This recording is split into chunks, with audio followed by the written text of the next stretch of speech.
At DePaco Credit Union, we value your health and happiness as much as your financial well-being. What's your dream? A trip? A new home? Or maybe it's a green electric bass guitar.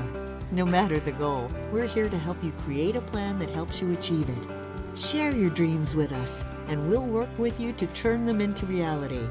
Well-being is the key to a life worth loving. So when you think about yours, remember that DePaco can help you be well. All things Hawkeyes. Your all-access pass from the sidelines to the postgame. Iowa's News Now Sports presents Eye on the Hawks. Sponsored by DePaco Community Credit Union and Pin Seekers. Just for everybody's information, it's Matt's birthday, in case you didn't know. So August is a big month. You guys are supposed to bring it, actually, so you didn't get the memo. The memo on Eye on the Hawks. That's Matt Weitzel. Kirk Ferentz is talking about Iowa Football Sports Information Director. Happy belated to Whites, and happy birthday to the DePaco studio. We've talked about this thing for months, all summer. Our engineering team here at Broadcast Park has put together quite the facility. So welcome to our first in-season edition of Eye on the Hawks in 2025. We'll give you a look of the land. If you're watching on the Iowa's News Now YouTube channel or wherever you're listening to podcasts, head to the YouTube channel because we got plenty of highlights and multiple camera angles to show off this space with Mitch Fick, Owen Seberg, Mike Howell, and directors Erica and Ren off camera and off mic. Because that's how Erica wanted it. She tells us, though, all the time, at least once a week, she has the power of what goes on in off TV. So we'll mind her and worship her the way we need to keep this thing rolling. But an awesome space. Thank you to DePaco for sponsoring. Of course, Pin Seekers is on board as well. This is fun. This is super cool. It just feels more like a podcast. The studio in there is great where we do the newscast. This is a little more, I think, what we're looking for. We've been having a good time just peeking in here every now and then, seeing what the new thing is, seeing the microphone arms getting set up. We can swivel these things around. But even today, as we're getting set up in here, as I broke it. Yep, definitely broke that. Let's not move that around. There we go. But just other staff members are kind of peeking their head in. This looks cool in here. We like it. A lot of reflection on what this room has been. I think we've talked about it a little bit, Mike. When we first started, this was a conference room. Back in my original tenure here, this was like a marketing kind of side room. This has been an employee lounge. This was during the revamp of the studio over there just across the hall from us. This was the weather center. The green screen was set up in here, so your weather first forecast was coming from this room, and now it's a podcast studio, and that's all been like the last 9 years. So this has been a lot of fun, and you spent a lot of time in here too. Yeah, when I first started, right, like you mentioned, we had our morning meetings, editorials in here, and our afternoons too, and it was just kind of that room that, and then it got transformed into an employee lounge with people like, we had a couch in here, a big TV, and There's a Wii in here, yeah. I never played it. Yeah, I didn't either. No. But then I was like, hey, you know what? We could turn that into a podcast room. It's enough space, and look at this. The amazing engineer team did a great job, so. And we're just trying to get all the Hawkeye tchotchkes we can up on the walls and the shelves and everything. We got our nice DePaco cups in here. We like that. DePaco cups in here. I had a Jay Higgins, Cooper DeJean notebook in here. Shout out to Jay making the 53 in Baltimore. What an awesome story. An old Gazette covers of the 2015 season is up on the wall to my right. It's been on the floor in my apartment for years and years. It's the first time it's ever been hung anywhere. So, yeah, the decor is growing, and we'll keep adding to that. But, yeah, a fun little era as we start the 2025 football season, getting in to Albany, visiting Iowa City on Saturday, kickoff 5 o'clock on FS1. Hopefully, as I know, there's some stuff to figure out in broadcast terms with Fox Sports and all that. So hopefully we'll get to see those games. But let's tee things up, courtesy of Pin Seekers, getting into the depth chart that we got released on Monday. First depth chart we've seen for the fall season, and a couple of surprises or a couple storylines that we're talking about. First of all, Sam Phillips, the transfer in from Chattanooga, 150 receptions and 2,000 yards down there in his college career so far. He's at wide receiver 1 at the X spot. Over Reese Vanderzee, of course, a lot of hopes for what he could do. We really haven't seen a ton of Sam so far this season. You're looking at maybe the two big highlights we have from him in this fall scrimmage on Kids Day. Wasn't out there for the spring, but certainly a lot of hopes for him. Trevor Lauk right now, is, according to Ferentz yesterday, he's your starting left tackle, but of course Jack Dotzler was part of that battle in the fall as well. He, it sounds like, will play, and they're still trying to figure out that rotation. And number 79, Bryce George, the transfer from Ferris State, still finding his way to the expectation rotation is that he could be Rusty Feth 2023 and find his spot and have a lot of success. And then safety and cash looks like kind of a three-man rotation. We've heard about this since the spring. Cohen Entringer, so much hype for him. The captain is in there, is up there. Xavier Wampa, you're starting free safety. Cohen's at strong. And then you got Zach Lutmer, who flashed a lot last year as a freshman. It looks like those guys are kind of in a rotation as you figure out safeties in the defensive backfield. But we'll give you a look at the offensive depth chart here. The two deeps, of course, Mark Gronowski going to make his debut, plenty to talk about here in a little bit. But anybody else's thoughts on what we're seeing here as we get ready for the Great Danes? My prediction for offensive MVP is off to a rough start here. I pick Reese Vanderzee to be the MVP on offense, and he's not even going to be a starter there in week one. But, I was surprised as well at the wide receiver lineup. Seth Anderson, you got to hope that this means that he's going to be healthy this year. Jacob Gill, obviously great standout last year, and then Sam Phillips.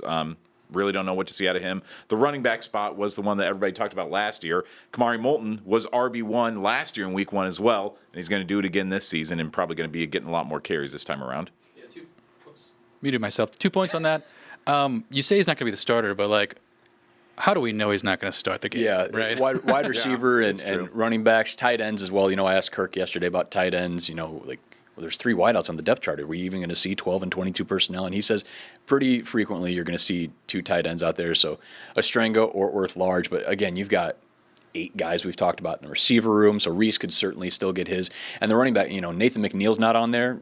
According to Kirk, he's got the green light. Maybe the only true freshman that we could see out there on Saturday. So you've got 12, 13, 14 guys that are going to be in that mix there, it feels like. Yeah, and I just was going to say, what is the percentage that Reese is not out there on the first step? Yeah. I think it's over than 50, Really? Well, sometimes Kirk makes these comments in the presser oh, did I have Trevor there? Did I have, he doesn't even know what he put up there. But, on the running back, too, you guys, I know it's an or on both spots, so it's like Right. TJ or Kamari. I guess Kamari was first. But then on the second line, were you surprised that Xavier Williams was the first name? Or the or means both of them are in the same spot, but, I think what's maybe more intriguing to me is that, during Kirk's presser yesterday when he was talking about the running backs, he kind of highlighted, we've had some soft tissue things, had some guys banged up here and there, but, Kamari's ready, TJ's ready. And Jazz, too. He kind of, added Jazz as, almost an afterthought. Maybe it's not too much to read into, but that is at least something that stood out to me when I was hearing it, because I really thought that Jazz was going to maybe be the guy coming into this year. I really thought that this was going to be possibly his season to really stand out, and he seems like he keeps falling deeper on the depth chart, and maybe Kirk really is highlighting Nathan McNeil, a true freshman, and maybe McNeil is even going to surpass and leapfrog Jazz and possibly Xavier too. Yeah, we've heard a lot about Xavier last year, that he was impressing, kind of more off camera than we've seen Nathan, but we'd heard, a little bit in the fall last year, Xavier Williams, they're really high on him, a bigger guy. And you do wonder kind of the omission, okay, who's not going to talk, who was talking about Caleb last year, and then second half, Illinois State. Okay, yeah, there he is. So you wonder, Sam Phillips, again, was banged up in the spring, didn't see a ton of him even at Kids Day. We have 2 shots of him doing anything on the field. We have another shot of him getting poked in the eye. Cohen was in coverage, and, things happen. But you've got a guy, Sam Phillips comes in. He's 50 receptions last year, 823 yards, 3 touchdowns, had 195 yards against Georgia State and an 85-yard score.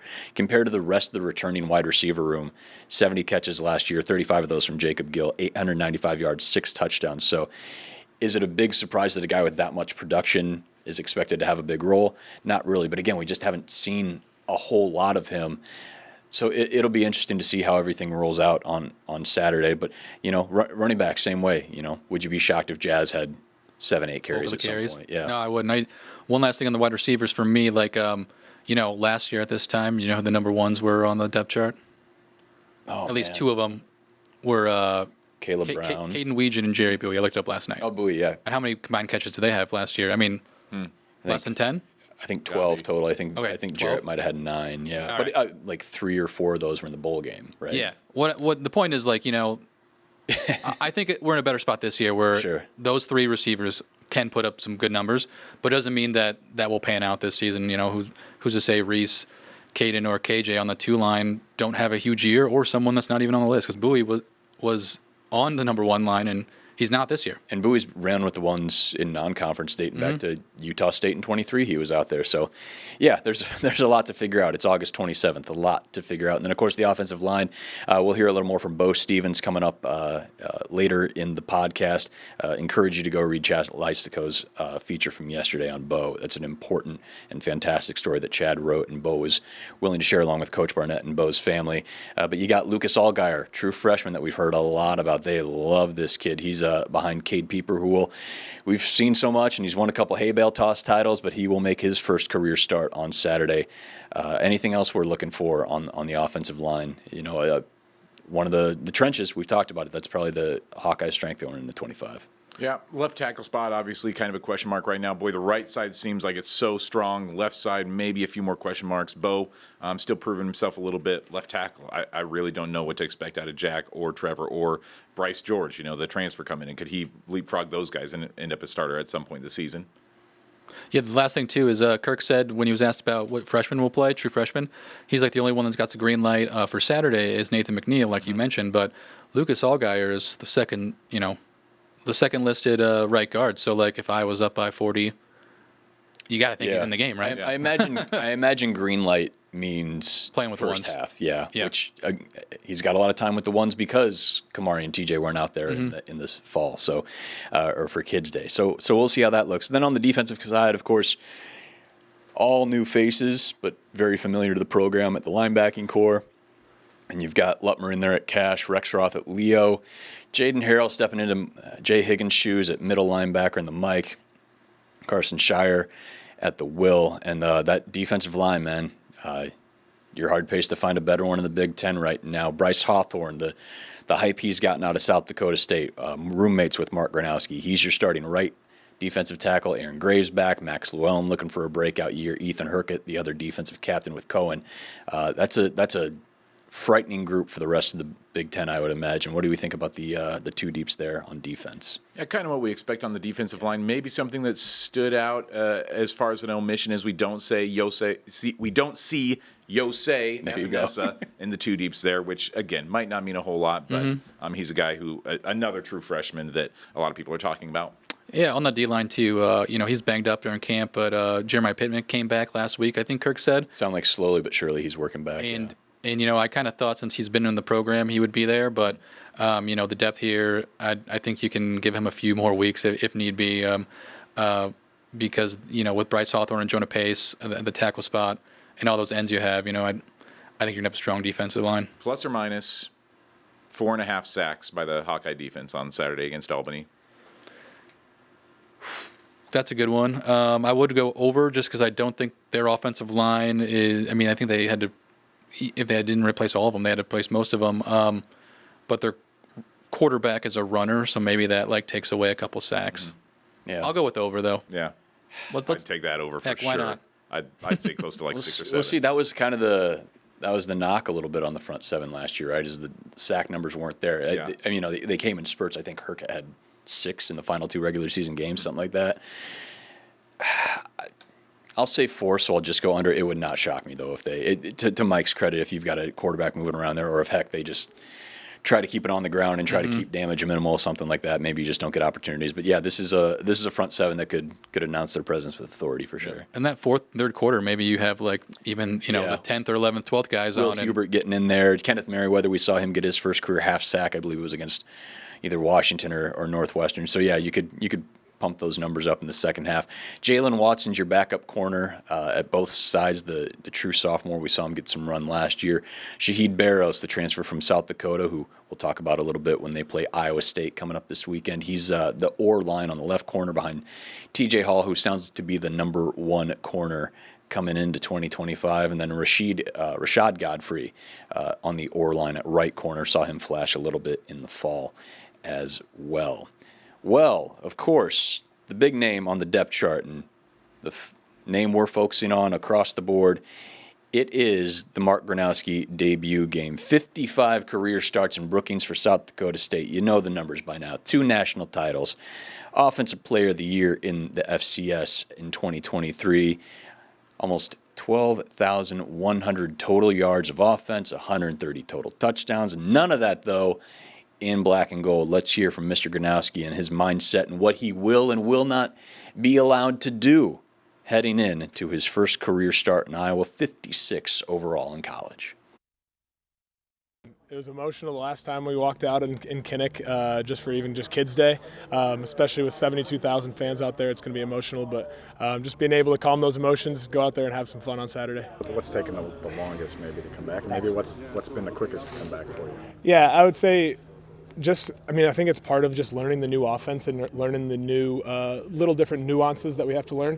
I think just learning the footwork of this offense has been a little bit different for me, and it has been a change in my style of football. So I think that's kind of been the thing that's taken the longest. But right now, in the past couple weeks, I've really started to get into my groove and really started to feel comfortable back there in the pocket. And I mean, the offensive line has done such a great job this offseason, and they're going to continue to get better throughout this year. So it's just me being comfortable, having slow feet back there, and just keep playing my game, and I'll be good. So what are your, someone at Elliott asked you about what's a good game for you, but what are your expectations about yourself? Are you giving yourself grace maybe the first month of the season? How are you viewing this early stage of the season for yourself? Yeah, I'm going to be always hard on myself. Yeah. I'm going to be my hardest critic, even if anything else happens. I'm always my hardest critic. So even if we are being really successful, but we're not scoring as many points as I want, I'm going to be hard on me. I'm going to be hard on the offense and say that we need more out of everybody, including myself. So I don't know if there's a specific number of yards that we're going to be setting a goal for, but just know that I'm going to be my hardest critic, and I'm going to try and deliver my best every single day. Okay, so what's the plan for running? Do they tell you you can't run? They want you to run a bunch? Have you convinced them you can run more? Yeah. I'm really interested to see how this pans out. Running has always been an aspect of my game. And every year since my freshman year, I've become a better passer. So continuing to develop in the pocket, we've gotten better on that side of things. So I haven't had to run as much. But they've kind of told me that we're going to run when we need you to run, and when it's an important time. And if you see two man, everyone else is turned around. Just go take it and run. Go take the opportunities that the defense is giving you, and we're going to run with it. Well, he talked about running there. Interested to get your guys' take, and I put a poll out on Twitter and got some feedback on this. Over his 55 starts at South Dakota State, Mark Gronowski averages a little over 22 pass attempts per game. He's only going over 30 pass attempts in those 55 games 5 times, including a career-high 37 in the opener last year at Oklahoma State. So I ask of you, gentlemen, over under 22.5 pass attempts for Mark Gronowski in his Hawkeye football debut. I got to go under on that just based on the quality of opponent. I don't know how much we'll see of him in the second half of this game. I think it's going to be a lot of just handing the ball off to Kamari and maybe Jazz and maybe Nathan and whoever else is in there running back. So I go under on that number.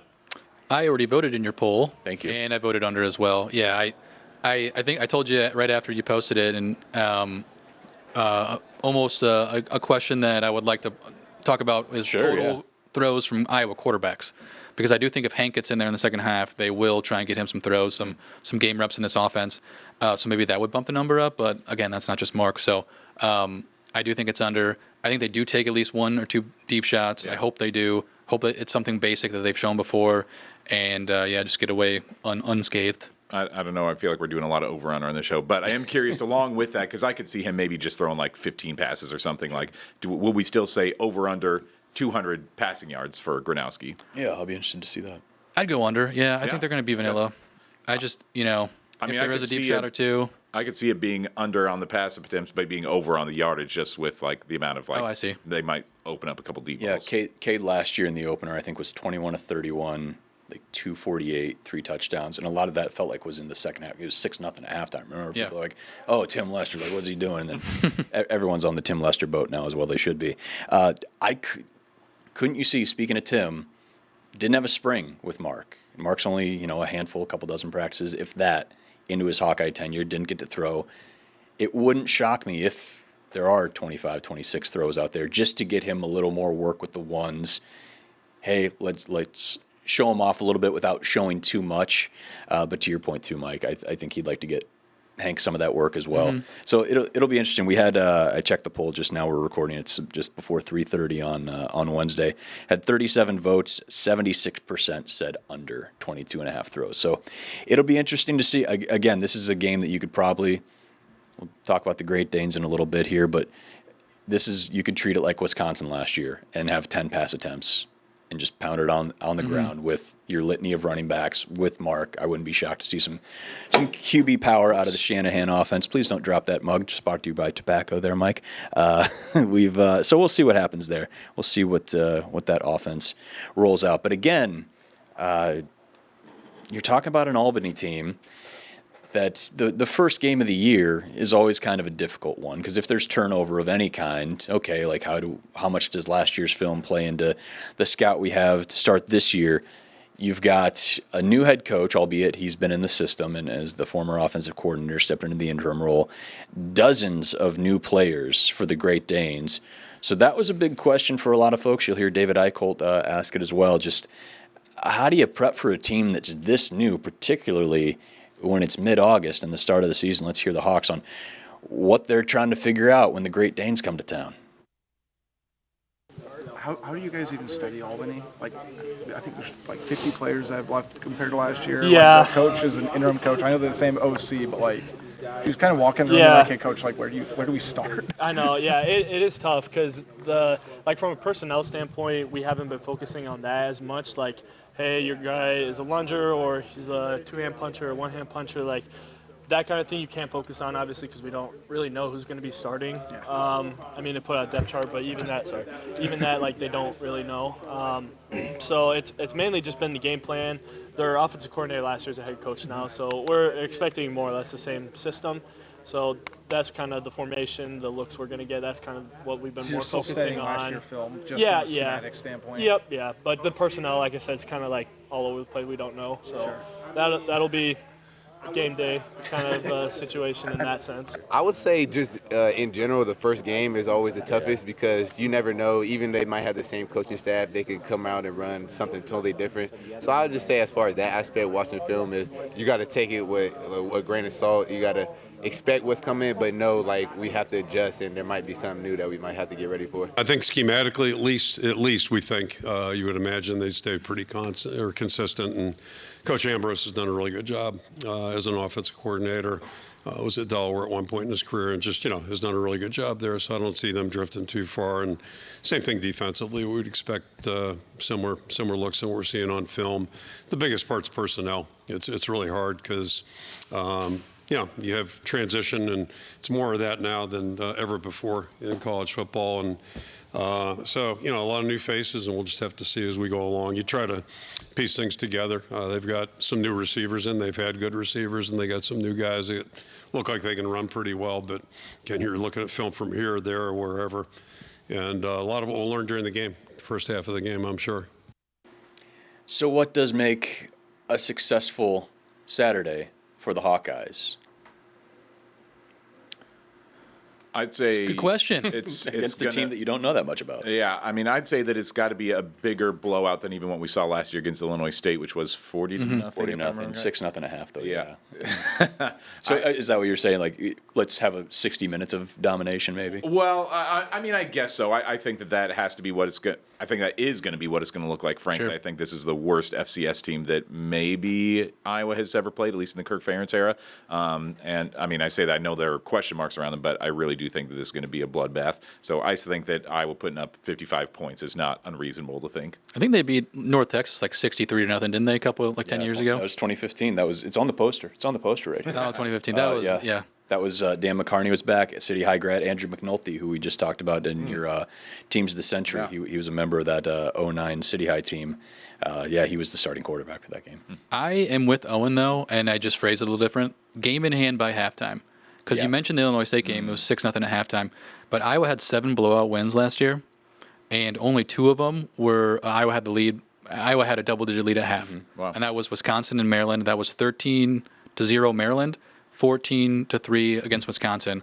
The other ones, just going down the list, they were losing to Troy at half, 14-10. If you remember that, no, they were losing to Minnesota 14-10 at half, same score.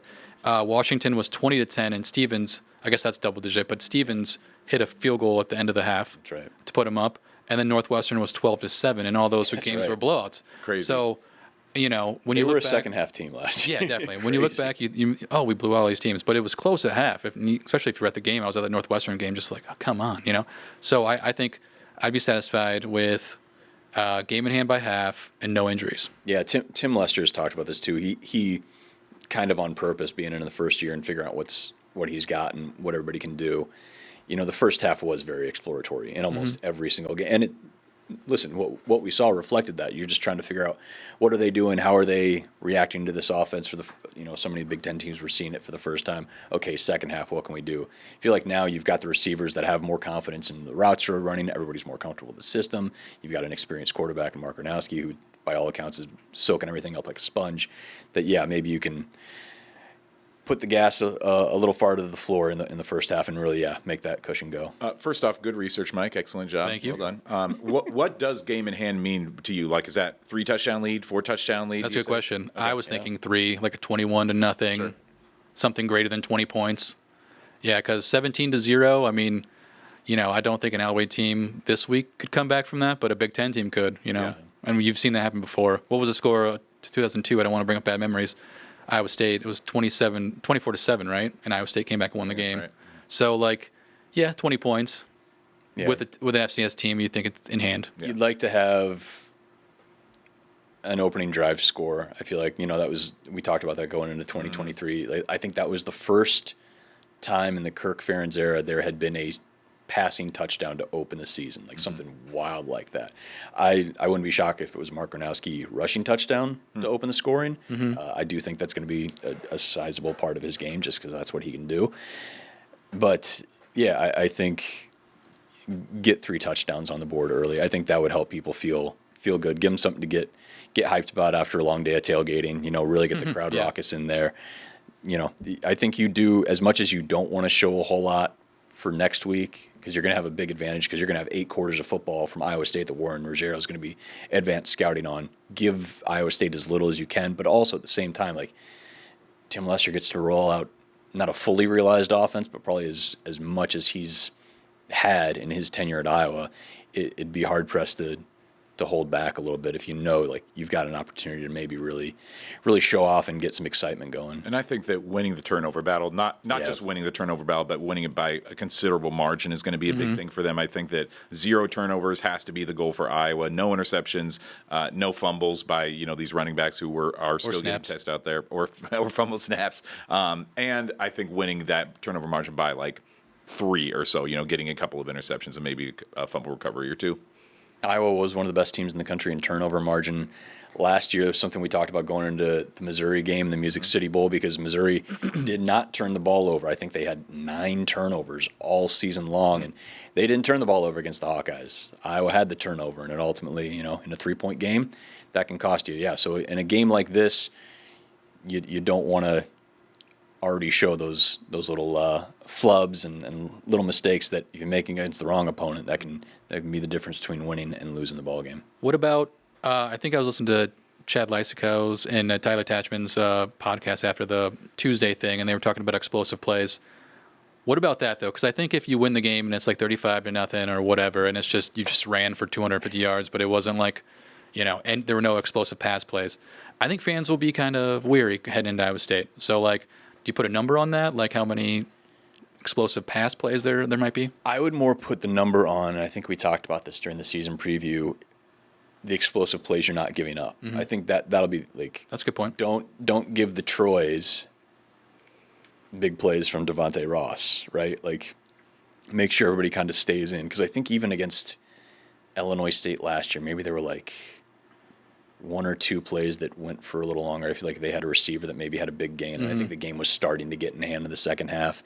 But just do your jobs, to borrow a phrase from a well-known high school coach around these parts. Just don't let them get behind you. Make sure you take care of business there on the defensive side. I think there will be explosive plays one way or another on the offensive side.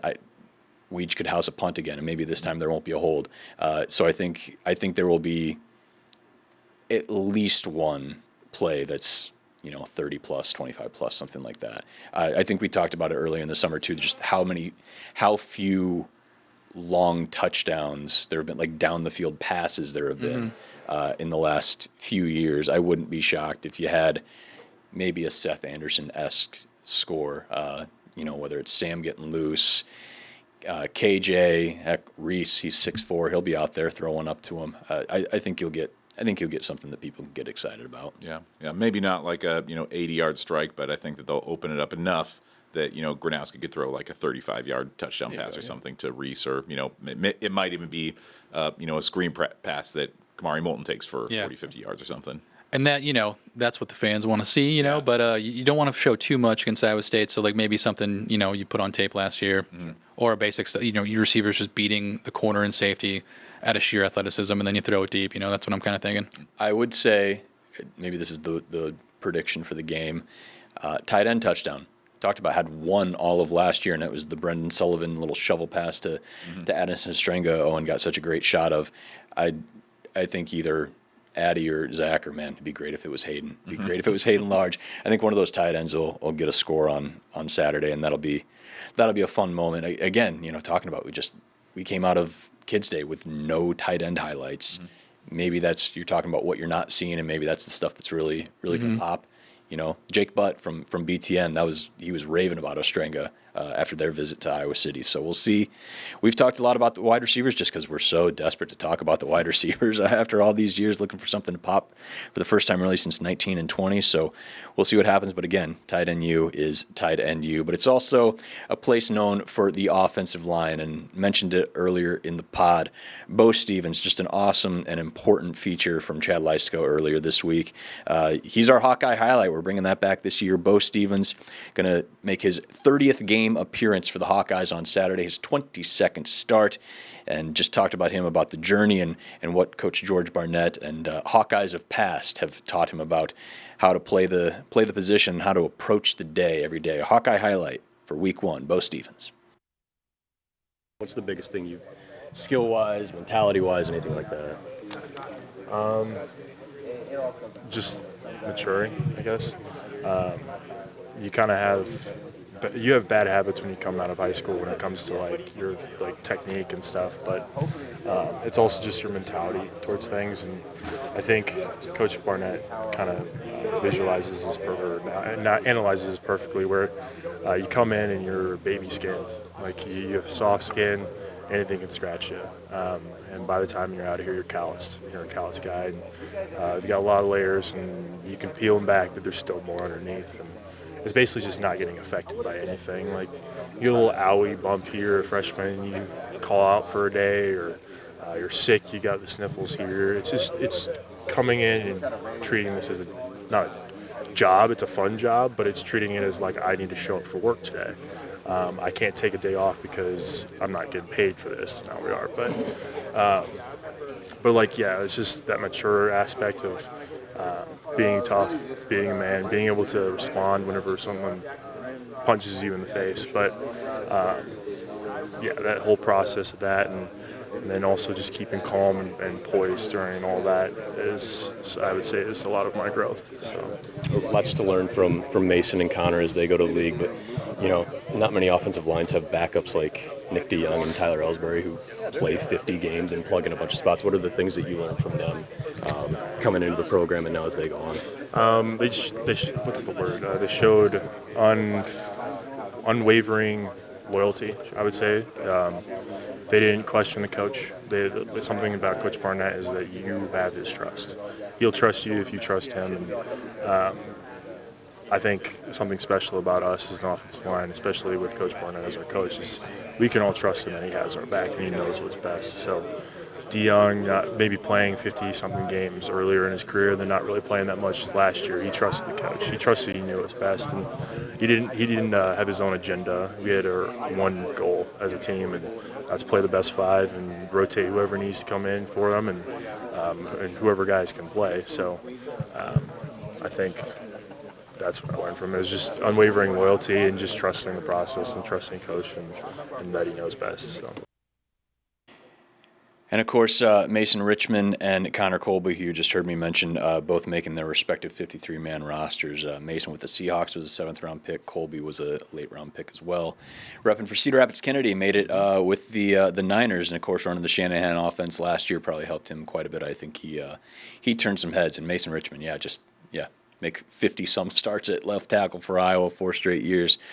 Great to see him up in Seattle there with the Seahawks. That's Bo Stevens, a guy who kind of gets lost in the shuffle of all these offensive line we're talking about. With everyone's so excited for Peep, and everyone's talking about left tackle and Logan Jones, one of the best centers in the country. Jennings Dunker, they're talking about him being a first-round pick. Here's Bo Stevens just showing up and doing the job. And boy, talk about 2-3 years ago, and folks were wondering what George Barnett was, if he was going to last. And man, he's give these O-lines some time to figure things out, and getting to talk with George a little bit over the summer. He's excited about this group, and just that's a great guy to have in the Hawkeye football building for sure. Yeah, he was the guy. I mean, I really did feel like he was on the hot seat going into last year, just because of how poorly they played the year before that, and they really proved something to me last year, to a lot of people I think last year. And so this is a group. Logan Jones going to be, I got to think, a first 2 or 3 round draft pick next year. They've got a couple of future draft picks on this roster. Yeah, and the interior linemen too, like especially the guards, they don't get a lot of love. Yeah, it's a thankless job, man. You plug in 2 new starters, or I guess Bo started last year, but right, he started last year. Bo, yeah, he was a little banged up for a while, but he started 12 games in 23. Oh, that's right. Okay, but then you plug in another one, and it's just like you expect them to do their jobs, right? And then when you only notice it when like a play gets blown up, like, oh, what was that guy doing? They don't get as much love as the centers and the tackles. Yeah. You think Logan Jones and Tyler Linderbaum and all those centers that are heralded every year, and the same with left tackles, because they, usually a little bit bigger and can move a little bit more power with them. But I think this line has the chance to do really well. Depending on that left tackle spot, if they can hold their own against some of the D lines in the Big Ten. So, and he's a really big part of that. So yeah. If you got to stretch to the right for a little while and lean on for sure. Peep and Jennings, I think you're okay. 10 starts in 23. That's my fault. He played 12 games. I was trying to do that off the top of my head. Well, listen, folks, it's going to be great out there. It feels like football weather already this week. We're feeling great about that. Compared to talk about 2023, wasn't that like a 90-degree day kicking off against Utah State? It was, and they were running they were running fast tempo stuff. And I remember talking to Nick Jackson about like, how'd you do? How'd you feel about that? And him just being like, that's crazy. That was his Hawkeye debut, trying to keep up with the Aggies there, running that offense in 90-degree heat. It's going to feel a lot better out there, but don't take our word for it. Chief Meteorologist Rebecca Kolfman bringing your weather first forecast for Saturday's kickoff at Kinnick. Hey guys, we've certainly had some football weather around here lately, and it's going to continue into this weekend in the first Hawkeye home game at Kinnick. We aren't going to have as cool weather as we did last weekend, but if you're out tailgating ahead of the Hawkeye game, going to have some passing clouds. It'll be warm, not too humid, but certainly when that sun is out, temperatures in the low to mid 70s, it's going to feel a little warm out there. And then during kickoff, we'll have partly cloudy skies, and temperatures are going to be cooling off gradually. Winds will be nice and light, and really overall should be a great day for some Hawkeye football. And you just may want to have a light jacket or a sweater handy as temperatures really start to cool down toward the end of the game. So looking good for the first one, and as always, go Hawks. Anytime you can get a Florida Gator saying go Hawks, we will take it. Thank you to Rebecca. Rebecca's been asking for a long time to get on this pod, so I'm glad we found an outlet. We had her on one year, didn't we? 2 years ago? I think she popped on for something, yeah. I think there was like another weather day or something, but we were talking that's earlier. Right, yeah. Maybe Western Michigan in 2023, just because that was the weather delay one. We were talking, I was talking to Rebecca before the noon newscast today, and we were talking about story ideas, and usually we do and we did it last night, Lauren Avenatti did it, like, here's what you need to know. Here's the new changes coming to Kinnick Stadium. And generally that story is always tied with, here are the water stations and the heat stations. Yeah. And, you don't need it this year. So Lauren did that story yesterday? Yeah.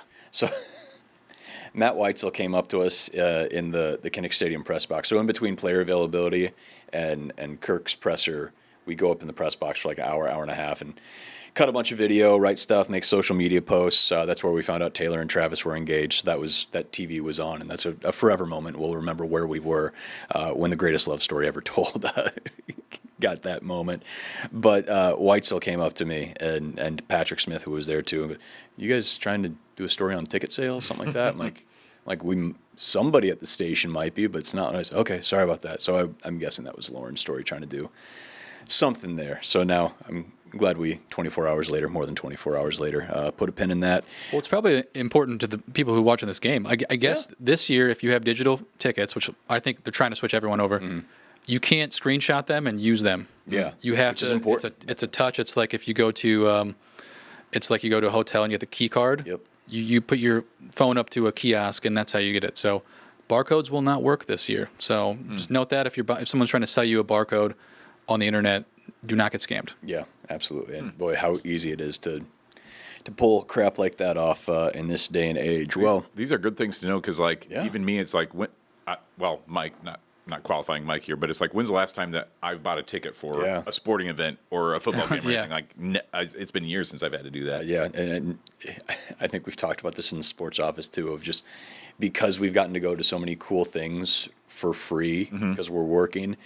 You try to go buy tickets and you get very old man yelling at cloud about back $100 for what are we doing here? Yeah, it's shout out to fans who shell out every game because it ain't cheap, and you add on tailgating and parking and all that stuff.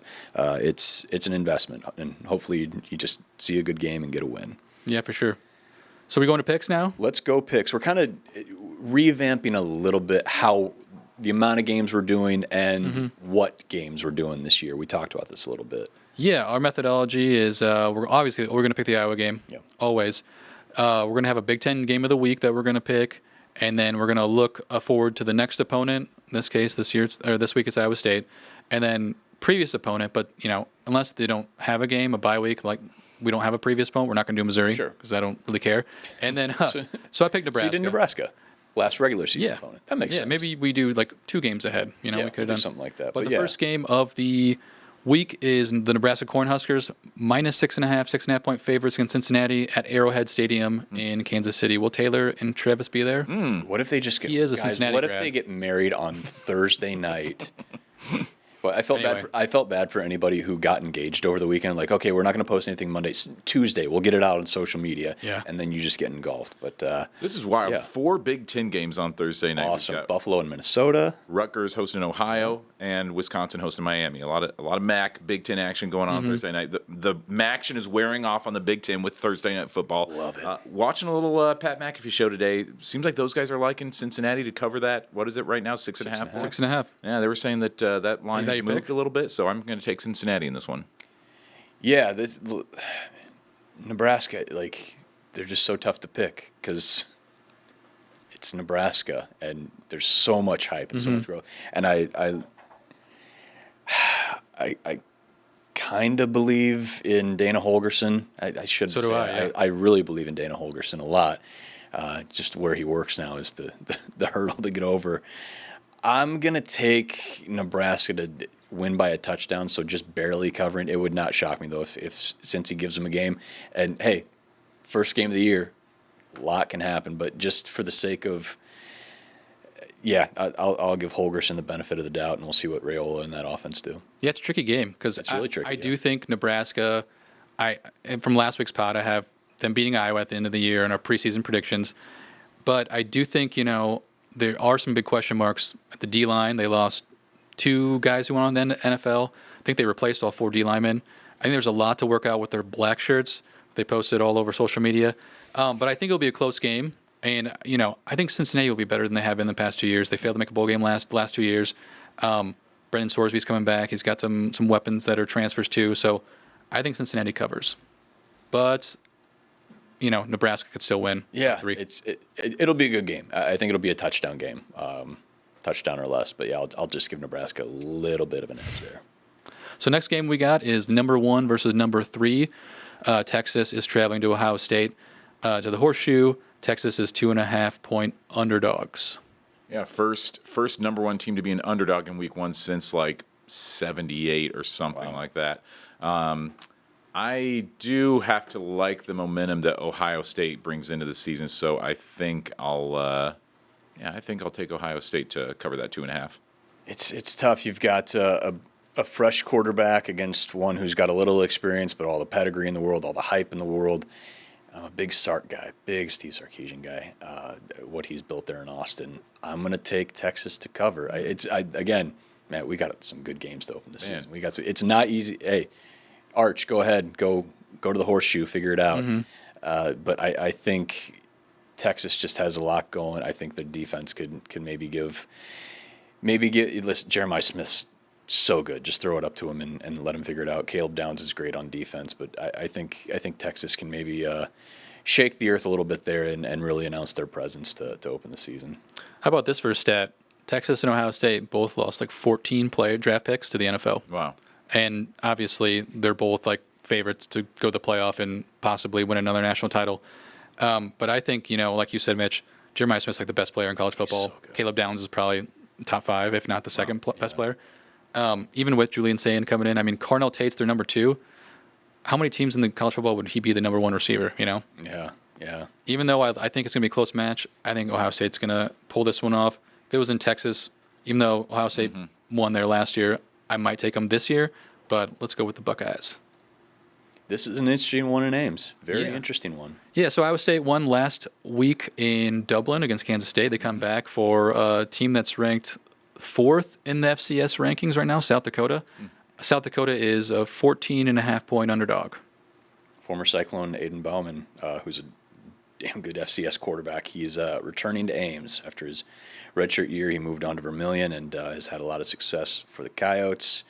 What do we think? Of course, we got a Hawkeye connection here. Becca DeJean, the middle brother in the DeJean family, is on the South Dakota roster. That's right. Yeah, D-back on that team.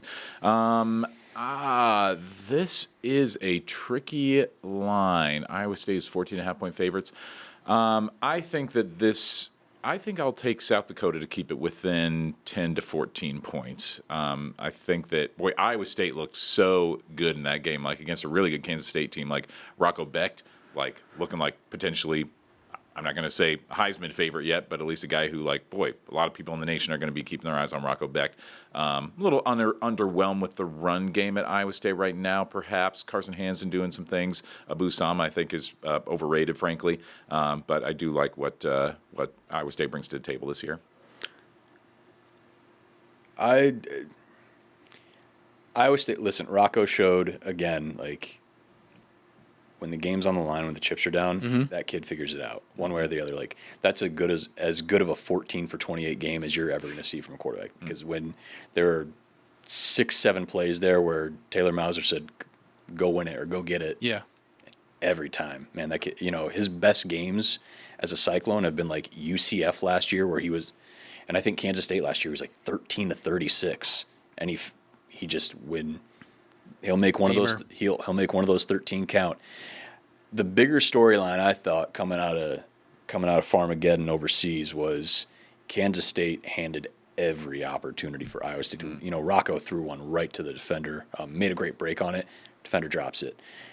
They go for it 4th and 1 twice and run right into the overloaded side of the line. Just felt like Kansas State left a lot out there, and to Iowa State's credit, they took advantage of every single mistake. You're coming back from overseas. You had a lot of things bounce your way. Not saying South Dakota State's going to roll into Ames and win this thing, but I think they cover as well. So I know South Dakota is a perennial FCS program, and they're ranked 3rd right now. I guess when I was looking at what they're bringing back, I know they got a lot of transfers, like something like 12 or 14 new guys who are going to play. They bring back the quarterback, and I think they're leading rusher last year, right? Is he? That's right, yeah. But they have a new coaching staff too. I still Miles think Taylor, former Hawkeye, no longer there. Yeah, with the Chargers now. I still think that South Dakota will be a good FCS program. I just think Iowa State, they showed me a lot. And I know you're correct that they left a lot of things, sloppy field, rain and stuff like that. I think it's Iowa State team with Matt Campbell in charge. They do things kind of like Iowa, where they're not going to be razzled by that. So I think they end up winning by 2 or 3 scores. So I'm going to take Iowa State. All right.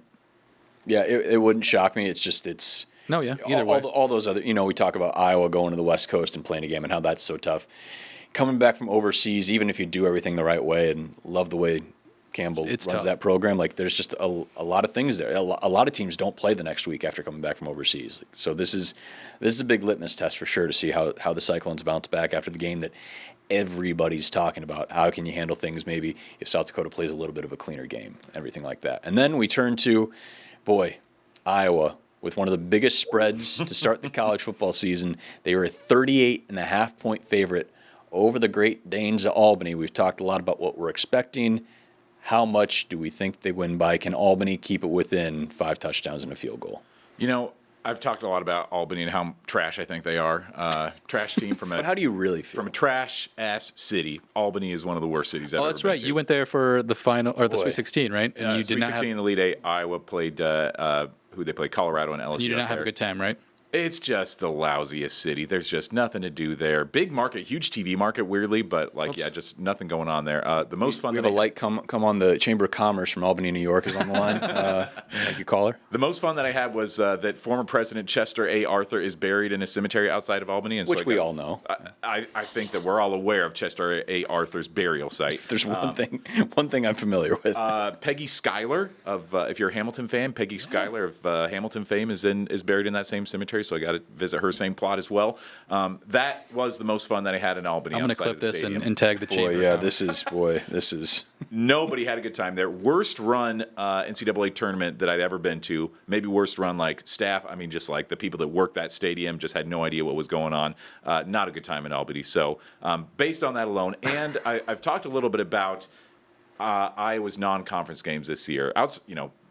When I talk non-conference, I'm basically talking outside of the Iowa State game. Obviously, that's always something. But I really do think that this year's non-conference games, when you look at Albany and UMass, are the two worst teams they've ever played in the Kirk Ferentz era, and maybe even beyond that. I was looking back, just going back even to the 80s, 70s, 60s, 50s of their non-conference games, and I really do think these are the two worst teams they've ever scheduled.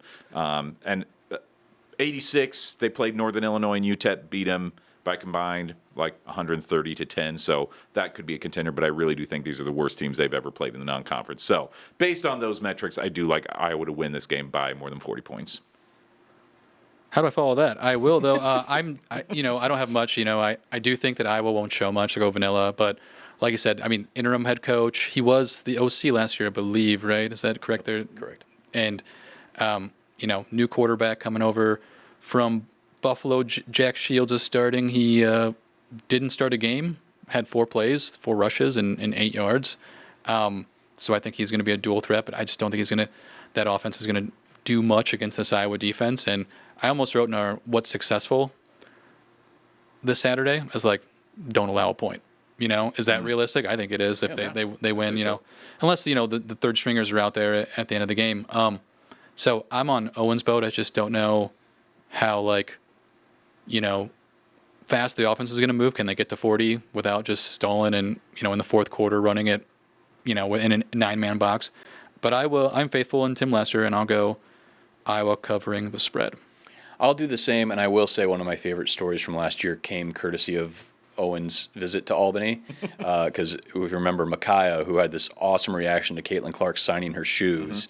Oh, yeah. That was great. Contacted us to say, hey, this video, somebody clipped, I think, Awful Announcing, and a few others had it, ESPNW had it, of her and her reaction, and she saw our bug on there and reached out and said, hey, that's me. And so we got to do an awesome story. It's one of our most viewed YouTube videos, I think, all time, and certainly in the last few years. But because of Micaiah, I'll have a little respect for Albany, and she was so fun to talk to Did she live in Albany? I don't think she lives in Albany proper. Maybe she does. I can't recall, but yeah, that was a fun conversation, a fun story. So a little redemption for Albany there. However, the Great Danes will not be helping in that redemption story. I do think you can get another 40-0 game, maybe 45, something like that. Maybe Drew gets out there for 1 field goal, 6 extra points. But this is it's an opportunity to, no matter how many times Gronowski throws or how many times how Hank gets out there or whatever, this is one that you can maybe show the progress you've made since the end of last year, not just in the passing game, but offense as a whole. Where's it moving? Where's it going? And I think Hawkeye fans will be walking out at 8:30 on Saturday night at 5 o'clock kick, and I think they'll be happy with what they see going into the Cy-Hawk game. One thing I do want to clarify, because I do agree that the non-conference outside Iowa State is super soft this year. these games get scheduled a year in advance, so I don't think you were taking a shot at the scheduling because remember, Albany just the Albany general was in city the of semifinals a couple years ago, right? Yeah. Well, yeah, they're a weak team too, but they were in the semifinals not too long ago. And Gronowski and South Dakota State made them look far worse than they were. I mean, that was a good team that made the semis. I just wanted to clarify because I don't think you were attacking the people who are scheduling these games at whatever. Yeah. Because you never know which FCS team. Well, you do know sometimes, like don't schedule it NDSU or SDSU. But some of these other FCS programs that go up and down, like Albany has had some good years. Yeah. But, just want to throw that in there. They've just got not many, but they had one good year pretty much a couple years ago. Yeah, it's just that's everybody can change in a year, either for the better or worse. Indiana, perfect example. You don't know where your own program is going to be at even when That's you're true. scheduling these games a couple years out. Like maybe you wanted some softer opponents, like when you're going into that season, just like, oh, we want to bring this team in to help build these guys along. I mean, yeah, I don't know what schedule makers do, who they are, frankly, and so it's like, yeah, I've got nothing against them. But to be fair, definitely going to be a softer schedule than the opener to 2026 in Week 3 when they play the University of Northern Iowa. There you go. and that's a fun debut coming up this weekend as well. You and I's got who? Who do they open up with? Butler. Butler. That's right. Yeah, because Patrick Smith's going to cover that game for us first game of the Todd Stepsis era, and we just found out Mark Farley is apparently on staff at Illinois. Brett Bielema revealed that on Monday in his opening presser. But the fighting Patrick McCaffrey. I was a little confused. I was like, I didn't think Butler had football. No, Gonzaga doesn't have football. I get confused of the Bulldog programs that do or do not have football, but Butler's got an FCS squad there. Yeah. That'll be fun. It'll be fun to see what UNI looks like up there, and certainly going to be great to get back into Kinnick Stadium on Saturday. Final thoughts before we wrap this thing up. Can't wait for college football. Not just even the Iowa game. I mean, I expect it to be a sleeper. I think we all do. But there's a lot of good games, and usually week 1 isn't this stacked. We were talking about earlier with Thursday. Yeah, Thursday. UCF, Boise State, Nebraska, Cincinnati. On Friday, Baylor, Auburn on Fox 28. If you can watch that. Hopefully, I don't have to go to a bar for the Iowa game. But I can't believe football is finally back, and I'm so happy for it. Summer flu. Yeah. Yeah. These games at Kinnick Stadium, I've talked about this before, how just historic every game feels, even if it is a 45-0 win. Like every game just feels interesting, or we're going to remember this game for, this guy that got in there and got 3 sacks or something. Every game just has a different storyline that gets remembered for decades into the future for one reason or another. So, like Western Michigan, the Max White game a few years ago. Yeah, exactly. Like these games just like carry their own meaning for. Who was the defense man that had a blocked punt that game? Ontario Thompson. Yeah. Good memory. Who's in Washington now, I believe. Really? Oh. He transferred. He was at Western Michigan. I believe he's up in Seattle now. No kidding. Jed Fish, they're talking about what the Huskies could do in 2025. Dubuque Hempstead grad, I believe, right? I believe so, yeah. There, yeah. But every game kind of has its own momentum, its own storyline, and so there's going to be something to emerge. And it seems like more than previous years, Kirk is really like holding his cards close to the vest in terms of the starters and the depth chart, just a lot of oars in the depth chart. And so just curious to see who's getting carries, who's taking catches, who's starting at left tackle. Like just a lot of question marks, which still we might not even get a full answer until week 2 against Iowa State. But a few more things answered than we have right now. And speaking of Max White, if you have ESPN Plus, Wyoming at Akron Saturday or Thursday night, I believe it's 6 o'clock. If you want to see the Kennedy grad, maybe get his for the Cowboys. It's going to be exciting to see what he can do out there. We will be back here Sunday night recapping that Albany game, so stay tuned for the Iowa's News Now YouTube channel. We're going to have all our brand new highlights. We've been cutting up stuff from the spring and the fall and last year as well. So wherever you watch your podcasts on YouTube or wherever you listen to them, try and get more people watching that YouTube channel. I feel like that's where we're really shining, especially because we got this big shiny new studio. Want to show that off and want to be able to show those highlights. So we will see you back here 7 o'clock Sunday night. That episode will drop. Thanks to Erica and Ren for the great job. They've been off camera and off mic for an hour, but they're stirring the drink. They're holding this whole thing together. So thank you to them.